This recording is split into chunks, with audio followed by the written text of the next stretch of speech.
On s'est arrêté un peu aux années 80. Aux années 90, il y a la naissance de la biologie moléculaire. Et j'ai l'impression que les entreprises parlent plus volontiers d'ADN que de mémoire. Donc, je voudrais savoir quelle réflexion ça évoque chez les trois personnes qui sont sur la scène.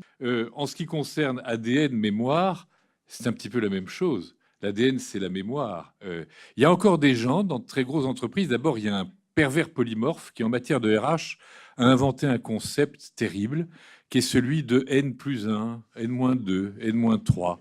C'est-à-dire qu'on réduit les rapports humains à une sorte d'équation.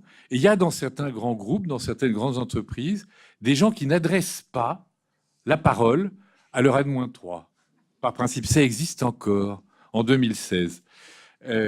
On conçoit ce qui donne de l'avenir aux startups. ADN, c'est avant tout une métaphore marketing, en fait. Et ce qui me gêne dans cette métaphore, c'est que ça laisse penser que les choses sont toutes tracées depuis l'origine, en fait, ce qui est faux.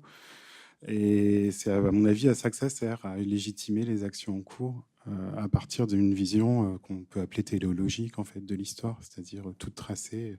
Donc, tout ce qui vient est cohérent par rapport à ça. En même temps, c'est vrai qu'il y a une partie, les entreprises étant de plus en plus pilotées aussi par le marketing, il y a une partie des activités de l'entreprise qui consiste à mettre en cohérence les actions, les identités, tout ça, sur l'ADN. Enfin, ça dépend des boîtes.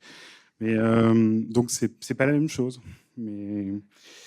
Mais c'est un instrument de management, je dirais. L'ADN, ça ne veut pas dire que tout sera toujours tracé. C'est la notion de traçabilité, c'est différent. Je pense que les malaises qu'ont connus certaines entreprises, je pense à France Télécom, sont dus au fait qu'à à un moment particulier, il y a des gens un peu maladroits qui ont voulu couper cette traçabilité. Les gens ont besoin de savoir d'où ils viennent. Ça ne veut pas dire qu'ils vont pas changer. Et c'est précisément quand on sait d'où on vient qu'on peut changer de façon formidable, parce qu'on sait par rapport à quoi agir et réagir.